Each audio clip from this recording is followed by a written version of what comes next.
पर सरकार से काउंटर क्वेश्चन किया जाना चाहिए कि भारत में कितने ऐसे लोग हैं जो साल का 12 लाख रुपए कमाते हैं? सरकार के पास इसके कोई आंकड़े नहीं होंगे, अगर होंगे भी तो जारी नहीं किए जाएँगे।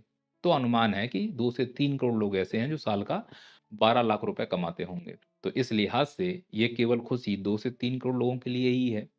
1 अरब 40 करोड़ जनसंख्या वाले इस देश में मैं कहता हूँ कि 5 करोड़ लोग ऐसे हैं जो 12 लाख रुपए कमा रहे हैं, तो बाकी 1 अरब 35 करोड़ जनसंख्या क्यों इस बात को लेकर खुशी हो रही है कि 12 लाख पर 0% टैक्स कर दिया गया।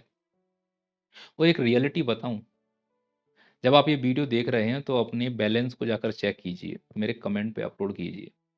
तब आपको समझ में आ जाएगा कि आपको खुशी होने की आवश्यकता क्यों है।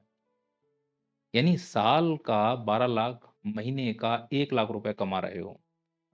उस देश में जहाँ 80 करोड़ लोग 5 किलो अनाज के लिए लाइन में लग रहे हों। वो देश इसलिए खुशी हो रहा है क्योंकि 12 लाख रुपए पर 0% टैक्स देना पड़ेगा। अगर ये बजट सच मायने में इसलिए अच्छा माना जाता कि चलो टैक्स में रिबेट मिल रही है, तो मैं मानता कि यहाँ डायरेक्ट टैक्स यानी इनकम टैक्स की जगह जीएसटी कम कर दिया जाता।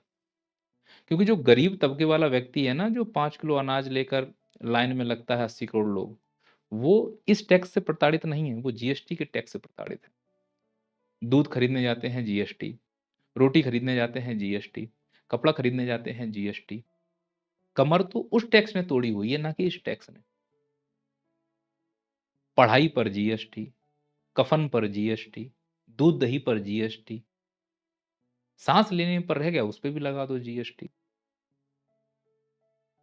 लेकिन इसमें दोनों बातें हैं। अंधभक्त इसलिए खुश हो रहे हैं कि 12 लाख पर 0% टैक्स है, लेकिन उनकी जेब में 12,000 भी नहीं है। और चमचे इसीलिए इसकी वाहवाही नहीं करने दे रहे हैं कि भई चलो कम से कम यहाँ पर ये काम कर देते।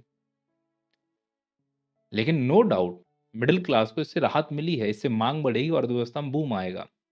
लेकिन इसकी वाहवाही कर लेना कि इस टैक्स की वजह से बजट अच्छा हो गया, मैं मानता हूँ नहीं। जीएसटी अगर यहीं पर शून्य कर देते कुछ बेसिक चीज़ों को लेकर, तो निश्चित तौर पर सरकार की इसमें वाहवाही होती। इसलिए इस वाहवाही को अपने नज़रिए से आप देखिए, यदि आप 12 लाख कमा रहे हैं तो आपके लिए अच्छा है और नहीं कमा पा रहे हो, तो फिर ये सुविधा आपके कोई काम की नहीं है।